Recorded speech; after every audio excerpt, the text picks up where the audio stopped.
네, 오늘은 육신을 따르는 자와 영을 따르는 자라는 제목으로 여러분과 함께 은혜를 나누려고 합니다.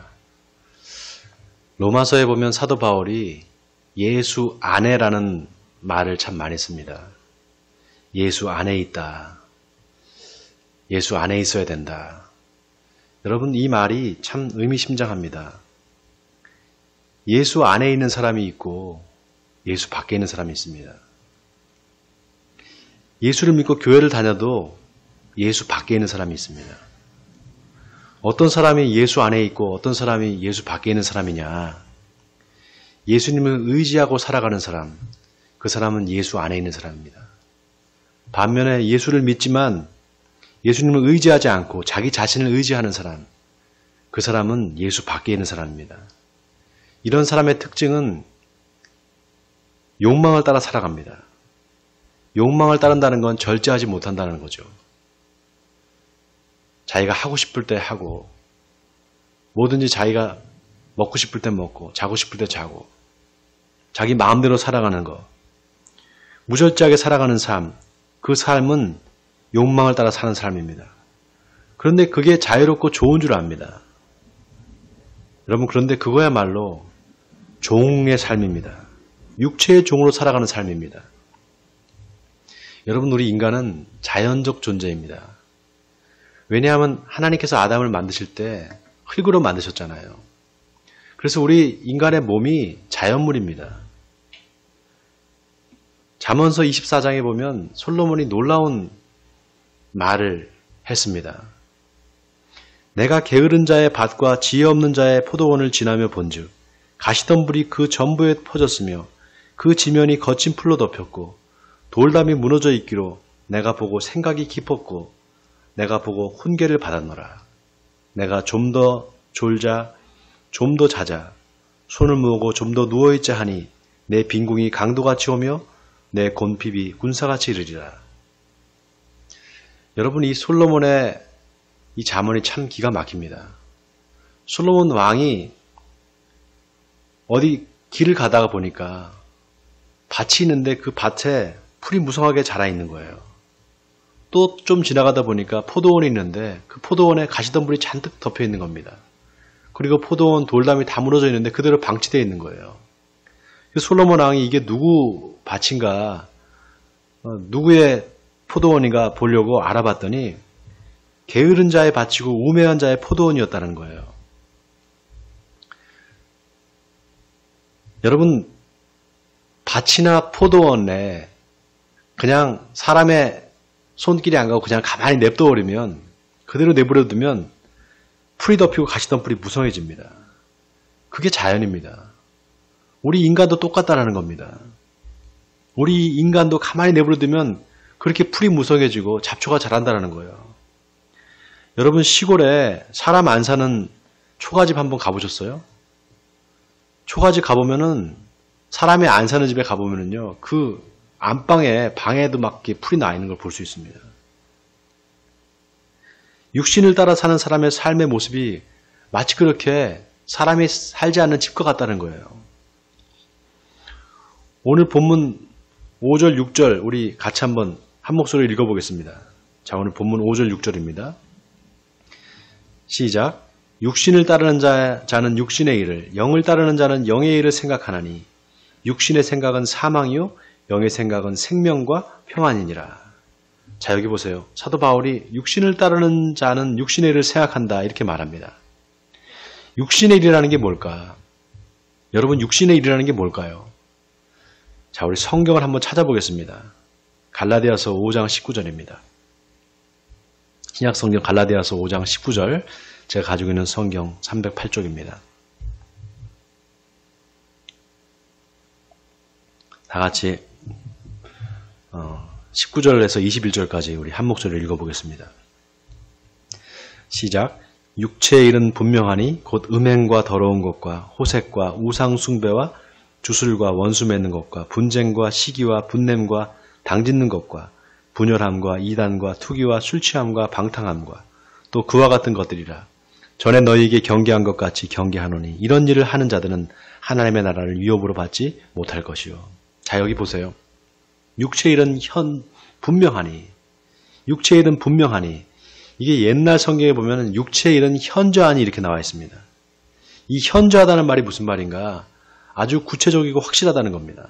그러니까 육체의 일이라는 게 딱 정해져 있어서 그 범위를 벗어나지 않는다는 겁니다. 자, 먼저 음행과 더러운 거, 호색. 이건 뭡니까? 성적인 타락, 성적인 죄죠. 바로 음행죄. 자, 그 다음에 우상숭배와 주술. 자, 여기서 주술은 뭡니까? 점쟁이한테 가서 점치는 거.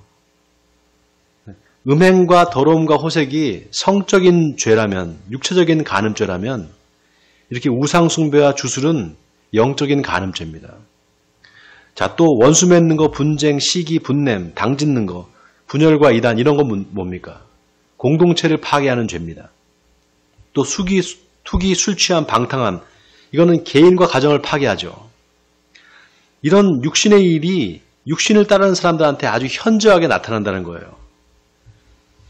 자, 내가 육신을 따르는 사람이냐 아니냐를 이걸 보면 알 수 있다는 겁니다. 이 범주를 보면은 여기서 알 수 있다는 거예요. 이 중에 하나라도 해당이 된다. 그럼 내가 지금 육신의 일을 따라서 살고 있는 겁니다. 그럼 어떻게 되는가? 하나님의 나라를 위협으로 받지 못한다는 것입니다. 이 말은 무슨 말인가 하면 결국 구원받지 못한다 이 말입니다. 자, 그럼 이렇게 육신을 따라 사는 사람들은 왜 그렇게 사는 걸까? 사도 바울은 육신의 생각을 하기 때문이다라고 말합니다. 여러분 이게 중요합니다. 음행과 더러운 것과 호색과 우상숭배와 주술과 원수 맺는 것과 분쟁과 시기와 분냄과 당짓는 것과 분열함과 이단과 투기와 술취함과 방탕함 이런 게 다 어디서 시작되느냐? 육신의 생각으로부터 시작된다는 거예요. 여러분 사람의 생각이 그 사람의 행동을 결정합니다. 매사에 부정적으로 생각하는 사람이 있어요. 그 사람은 말도 부정적으로 합니다. 긍정적으로 생각하는 사람은 긍정적인 말을 합니다. 그런 것처럼 육신의 생각을 하는 사람은 육신의 일을 하게 된다는 거예요. 음란한 생각을 하는 사람 결국 음란죄를 짓게 됩니다. 남을 비판하기 좋아하는 사람 그 사람 눈에는 남의 결점만 보입니다. 여러분 바리새인들을 보세요. 예수님께서 안식일에 병자를 고치시니까 저거 병자를 고치다니 안식일에 하지 말아야 될 짓을 하네? 이렇게 생각을 합니다. 여러분 세상에 좋은 일을 하는데 바리새인들 눈에는 그게 안 보이는 겁니다. 술 취함과 방탕함도 마찬가지예요. 알코올 중독자들 보세요. 언제나 술 먹을 생각밖에 안 합니다. 기분 좋으면 술 마시고 또 기분 나빠도 술을 마시고 늘 술 먹을 생각만 하는 거죠. 자, 그렇게 육신을 따라 사는 사람이 있는가 하면 영을 따라 사는 사람이 있습니다. 자, 여기서 영은 하나님의 영, 성령을 이야기하는 거예요. 그러니까 영을 따라 사는 자는 영의 일을 생각한다는 것은 무슨 얘기인가? 성령을 따라 사는 사람은 성령의 일을 생각한다는 거예요. 자, 여기 육신을 따르는 자는 육신의 일을 생각하고 영을 따르는 자는 영의 일을 생각한다고 할 때 이 생각이라는 단어가 중요합니다. 생각이라는 단어가 헬라어로 프로네마라는 단어를 썼어요. 이 프로네마는 전념하다, 몰두하다 이런 뜻을 갖고 있습니다. 그러니까 육신을 따라 사는 사람들은 늘 육신의 생각에 몰두해 있다는 거예요. 반면에 성령을 따라 사는 사람은 늘 성령의 일에 몰두해 있다는 것입니다. 예수님이 너희는 목숨을 위하여 무엇을 먹을까, 무엇을 마실까, 무엇을 입을까 염려하지 말라. 목숨이 음식보다 중요하지 아니하며 몸이 의복보다 중요하지 아니하냐 이렇게 말씀하시잖아요. 목숨이 음식보다 중요하지 아니하냐 중요하다는 거죠. 몸이 의복보다 중요하지 아니하냐 중요하다는 겁니다. 목숨이나 몸이 음식보다 의복보다 중요하다는 거예요. 자, 그럼 한번 여러분 보세요. 그러면 음식을 우리가 먹어야 살잖아요. 먹지 않고 살 수 있습니까? 먹어야 산단 말이죠. 또 옷을 입어야죠. 옷 벗고 살 수 없잖아요. 그럼 이게 무슨 말인가? 서로 모순되는 거 아닌가? 여러분 놀라운 게 예수님이 이 말씀을 하시기 전에 뭐라고 말씀하셨는지 아세요? 사람이 두 주인을 섬기지 못할 것이니 혹 이를 미워하고 저를 사랑하거나 혹 이를 중히 여기고 저를 경히 여기며라. 너희가 하나님과 재물을 겸하여 섬기지 못하니라. 이 말씀을 하신 다음에 너희는 무엇을 먹을까 무엇을 입을까 염려하지 말라. 이 말씀을 하셨습니다. 이건 뭘 이야기하는 건가? 먹고 입고 쓰는 거 이거 중요하지 않다는 이야기가 아닙니다. 단 거기에 몰두하지는 말라는 거예요. 거기에 몰두하다 보면 어떻게 되는가? 육신을 따라 살게 된다는 거예요. 그래서 점점 육신의 일을 생각하게 되고 그렇게 되면 어떻게 되느냐? 결국 하나님을 섬기는 게 아니라 재물을 섬기게 된다. 그 얘기를 하는 겁니다. 여러분, 예수님이 무엇을 먹을까, 무엇을 입을까, 무엇을 먹을까 염려하지 말라. 이 말이 가난해서 먹을 거 없는 사람한테 한 얘기일까요? 가난해서 먹을 거 없는 사람한테 이 말을 했을까요? 아니겠죠. 그럼 부자한테 한 말일까요? 아닙니다. 부자나 가난한 사람이나 세상 사람들이 다 그런 육신적인 삶만, 육신적인 삶, 육체적인 삶에만 몰두하고 산다는 거예요. 거기서 그만 이제 정신을 빼앗겨서 살지 말고 이제 거기서 나오라는 겁니다. 그렇게 살다 보면 결국 죽는다는 거예요. 그러니까 목숨이 음식보다 중요하지 않느냐, 몸이 의복보다 중요하지 않느냐, 중요하다는 겁니다. 그러나 그것보다 더 중요한 게 있다. 그게 뭐냐? 바로 하나님의 나라다라는 것입니다. 그러므로 무엇을 먹을까, 무엇을 입을까 염려하지 말라. 이는 다 이방인들이 구하는 것이라. 너희 하늘아버지께서 이 모든 것이 너에게 있어야 할 줄을 아시느니라. 그런즉 너희는 먼저 그의 나라와 그의 의를 구하라. 그리하면 이 모든 것을 너에게 더하시리라. 여러분, 이 말이 무슨 말입니까? 육신을 따라 살지 말고 영을 따라 살아라. 그러면 하나님께서 도와주실 거다 이 말이죠. 여러분, 우리 육신은 병들고 죽어 없어집니다. 제가 아까 우리 인간의 자연적 존재라 그랬잖아요. 죽으면 우리 육체는 흙으로 돌아갑니다. 너는 흙이니 흙으로 돌아갈지니라. 그러니까 육신에 소망을 두면 안 된다는 거예요. 그럼 어디다 소망을 둬야 되느냐? 영의 소망을 두라는 겁니다. 바로 성령의 소망을 두라는 것입니다. 오늘 본문 6절에서 사도 바울은 육신의 생각은 사망이요 영의 생각은 생명과 평안이니라 이렇게 말합니다. 육신에 전념하고 육신의 일만 몰두하면 죽는다. 그러나 영을 생각하고 성령의 일을 생각하면 살게 될 것이다. 바로 이 말입니다. 여러분, 예수 안 믿는 사람이나 믿는 사람이나 다 죽습니다. 다 죽어요. 그런데 예수 믿고 죽는 거와 안 믿고 죽는 거는 어떤 차이가 있느냐? 예수를 안 믿고 죽으면 영원히 죽습니다. 이게 무슨 말인가? 예수님이 재림하실 때 죽은 사람들이 다 살아날 겁니다. 예수를 안 믿는 사람도 다 부활됩니다. 예수 믿는 사람만 부활하는 것이 아니라 다 부활해서 나중에 그 모든 사람들이 하나님의 심판대 앞에 설 것입니다. 그 심판대 앞에서 예수를 믿은 사람은 영원한 생명을 얻게 되고 믿지 않은 사람은 영원한 심판을 받게 될 것입니다. 이걸 우리가 둘째 사망이라고 말합니다. 자, 그런데 그렇게 죽느냐 사느냐가 어디에 달려있느냐? 바로 지금 내가 무슨 생각을 하고 사느냐? 거기에 달려있다는 것입니다. 육신을 따라 육신의 일을 생각하고 살면 결국 영원히 죽게 된다는 겁니다. 왜 그러는가? 육신의 일은 결국 뭐하고 연결되는가? 돈하고 연결됩니다. 뭘 먹을까, 뭐 입을까? 여기에 몰두해 보세요. 그러면 돈 이렇게 하게 됩니다. 결국 만몬우상을 섬기게 되는 거예요. 그러니까 하나님과 어떻게 되느냐? 원수가 될 수밖에 없습니다. 그래서 뭐라고 말하는가? 오늘 본문 7절에서 사도 바울은 육신의 생각은 하나님과 원수가 되나니 이는 하나님의 법에 굴복하지 아니할 뿐 아니라 할 수도 없습니다. 육신에 있는 자들은 하나님을 기쁘시게 할 수 없느니라 이렇게 말합니다. 자, 여기 육신에 있는 여기에 밑줄을 치시기 바랍니다. 육신에 있다라는 말은 육신의 생각에서 벗어나지 못하고 거기에 머물러 있다는 것입니다. 그러니까 육신의 생각에 지배되는 상태를 말하는 것입니다. 이런 사람은 자꾸 죄에 끌리는 삶을 살게 됩니다. 자, 다음 9절을 우리 다 같이 한번 한 목소리 읽어보겠습니다. 본문 9절입니다. 시작. 만일 너희 속에 하나님의 영이 거하시면 너희가 육신에 있지 아니하고 영에 있나니 누구든지 그리스도의 영이 없으면 그리스도의 사람이 아니라. 자, 여기 하나님의 영은 뭡니까? 바로 성령이죠. 그럼 그리스도의 영은 뭐예요? 그것도 성령이죠. 그리스도의 영도 성령입니다. 둘 다 성령이에요. 그럼 왜 바울이 그냥 성령이라고 하지 않고 하나님의 영이라고도 했다가 또 그리스도의 영이라고 했을까요? 이거는 예수가 바로 하나님이라는 것을 암시하고 있는 겁니다. 그 다음 10절과 11절을 우리 같이 또 읽겠습니다. 10절 11절입니다. 시작. 또 그리스도께서 너희 안에 계시면 몸은 죄로 말미암아 죽은 것이나 영은 의로 말미암아 살아있는 것이니라. 예수를 죽은 자 가운데서 살리신 이의 영이 너희 안에 거하시면 그리스도 예수를 죽은 자 가운데서 살리신 이가 너희 안에 거하신 그의 영으로 말미암아 너희 죽을 몸도 살리시리라. 자, 바울이 계속해서 반복하는 말이 있죠.